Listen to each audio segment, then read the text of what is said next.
Hey there everybody, I'm Joe the Disney Guy and welcome to another Disney Guy review. We have a big one today, so let's not waste any time and dive right into Disney's most famous princess story, Cinderella.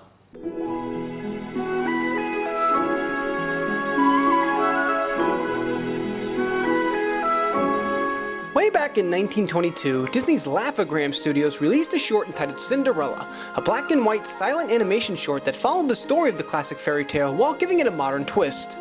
Walt always had a fascination with the Cinderella tale, many argue because he was sort of a Cinderella story himself, and years later, in December of 1933, now armed with more experience and Walt Disney Studios, Walt began preparation to make Cinderella into one of his silly symphonies. But despite many ideas, gags, and storyboards being drawn up for the silly symphony, the project would be abandoned and never completed. There's never really been a definitive reason why the Cinderella Silly Symphony was abandoned, but based on the timing, you can generally assume that between the studio gearing up for a feature-length cartoon, and most of the gags and ideas for Cinderella being taken for Snow White, that the short was just kind of put on the back burner for a while. In 1940, Walt took the Cinderella idea off the shelf with intentions of turning it into a full-length animated feature, but these plans were of course derailed for a bit by World War II. By the time 1948 rolled around, Walt was again in a much different place in his life. Although Snow White had been a major success, it was now over a decade later, and without much in terms of financial successes following it, the Disney company was in a bad way. Although war shorts and compilation films were fine to keep the studio afloat, they weren't exactly making money, and Walt knew that at $4 million in debt already, the company would never survive if it kept pumping out compilation films. It was time to go back to making full-length animated features, and in 1948, Walt announced exactly that. But of course, you guys can see the catch-22 with this. Yes, a successful animated feature was really the only way to save the company, but animated features were very expensive to make, and if it didn't succeed, well, nobody said that showbiz was going to be easy. Needing a hit, Walt turned to the story that had always fascinated him and one that he hoped would capture the hearts of audiences as well, and Cinderella was announced as the studio's 12th animated feature. Knowing that this adaptation of Cinderella had to be perfect, Walt and his crew went through countless drafts and story ideas, starting from the early 1940s. Some elements from the abandoned Silly Symphony, mainly gags, made their way into the feature version of the tale, but with so much riding on the film, numerous cuts and edits were to be expected. For example, Walt originally intended for all of the animals, including a gossiping crow, to be able to speak as a means of advancing the plot, but ended up changing this concept to only the mice as a means of cutting out filler. Even the music wasn't safe from cuts, as 2 different songs were written, storyboarded, and then cut. Cinderella's working song was supposed to follow Cinderella's daydream of having multiple copies of herself to do all of the work in the manor so that she could go to the ball. But although the song was cut, the name stayed on as the title for the song that the mice sang when making Cinderella's dress. The other major song cut from the film was Dancing on a Cloud, which was supposed to be a fantasy of Cinderella and Prince Charming so lost in each other that they envisioned that they were dancing on a cloud apart from everybody else. But the song would be replaced by the much more subtle So This Is Love. Although, for those of you who know your Disney princesses, you may know where this prince and princess dancing on a cloud idea would finally pop up. Much like in Snow White, Prince Charming was also supposed to have a much more involved role, with scenes showing him play hunting with a deer who he was friends with, and even ending the film with the prince not caring that Cinderella was a scullery maid due to his love for her. But all of this was sliced out of the final feature. I'm telling you man, these princes keep getting the raw deal. I mean, it sounded like they were going to make Prince Charming a pretty cool dude and more than just your stereotypical prince, but alas, now he's just a pretty face with just about 5 minutes of screen time. Music was done a bit differently for Cinderella than it was for previous animated features. Although instrumental music was kept in studio, being handled by Oliver Wallace and Paul J. Smith, Walt understood how important it was to have popular songs in his film, so instead of using in-house writers to write the songs, he turned to Tin Pan Alley. Just a quick explanation as to what Tin Pan Alley even was. Basically, any songwriter who was anybody back then, especially in New York, worked for Tin Pan Alley, and they were cranking out hit songs of all different genres. So, if you wanted somebody to write you a popular song like Walt did, Tin Pan Alley was the logical place to go.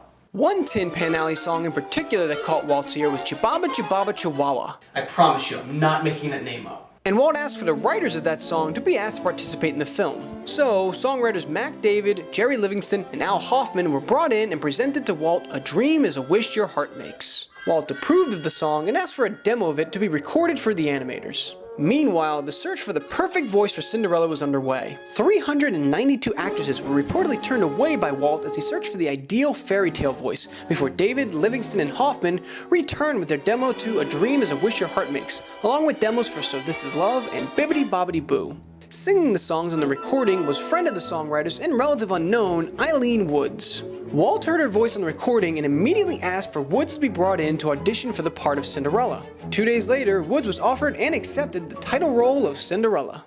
It really is crazy when you think about it, how Walt was so determined to keep production of this very important film to only people that he knew and trusted, yet was willing to take a shot on an unknown in the most important role.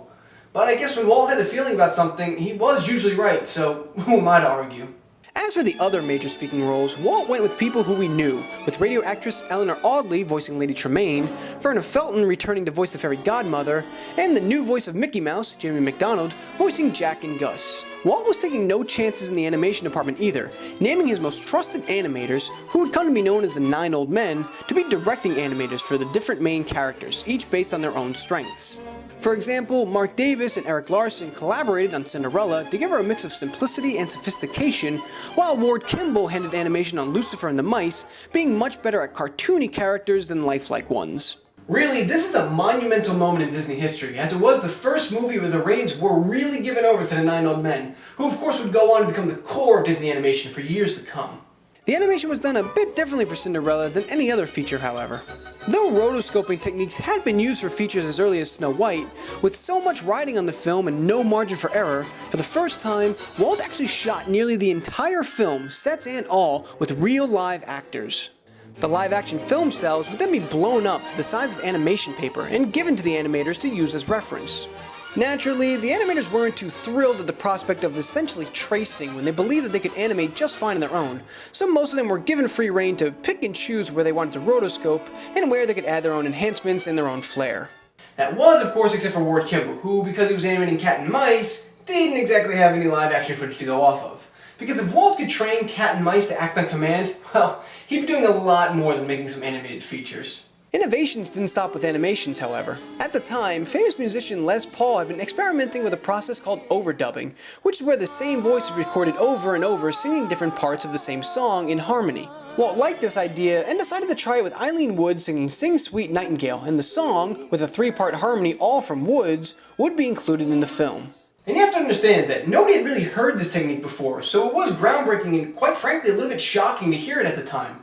Not like today, where if you go on YouTube, you can find about 10 channels who specialize in this one person harmonizing in about 5 minutes. And finally, after nearly a decade of preparation, 2 years of development, and 6 months of animation, Cinderella premiered in theaters on February 15th, 1950. Poor Cinderella.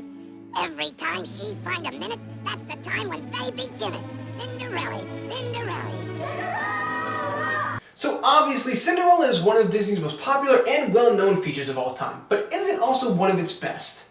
The short answer? Yeah, but let's look at the long answer to see what makes it so great.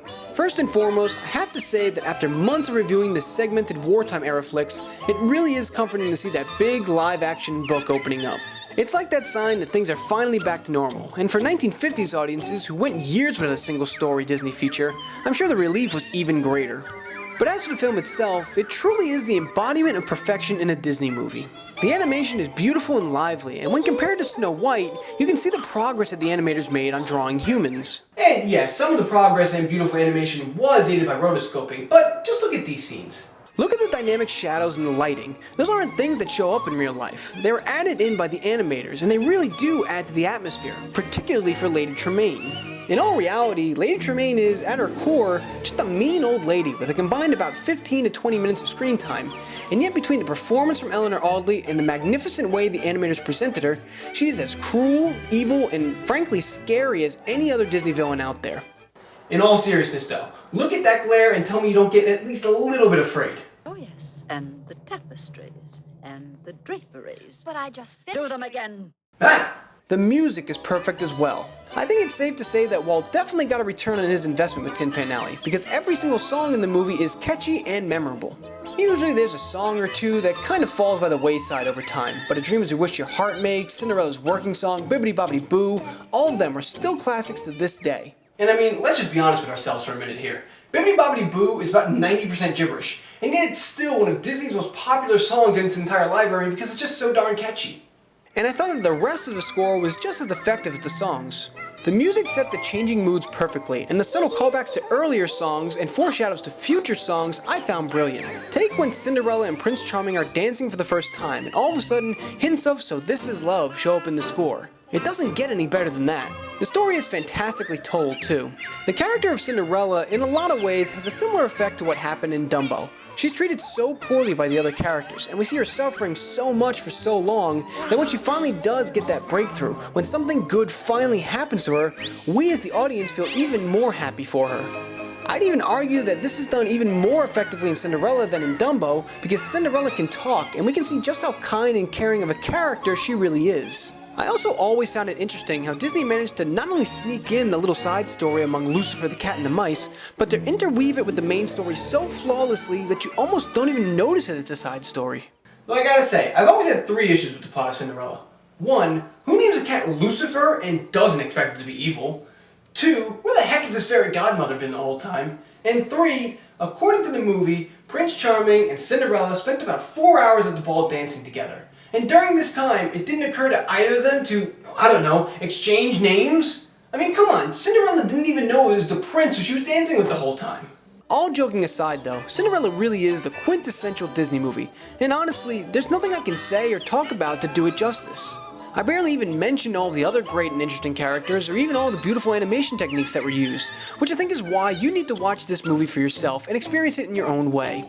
If you've never watched it, do it. If you have, watch it again. And if anyone ever asks you what film defines Disney animation and storytelling, you have to tell them Cinderella. Disney desperately needed for Cinderella to be a hit, and that's exactly what they got. Audiences and critics alike fawned over the movie, comparing it favorably to Snow White. And due to the high response, the movie was an economic boon for the studio.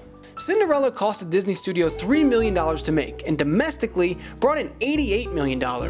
With that cash flow, Walt Disney was able to not only continue making animated features, but allow Disney to open his own production company, Buena Vista Pictures, move into television production, and begin financing on his biggest project, Disneyland.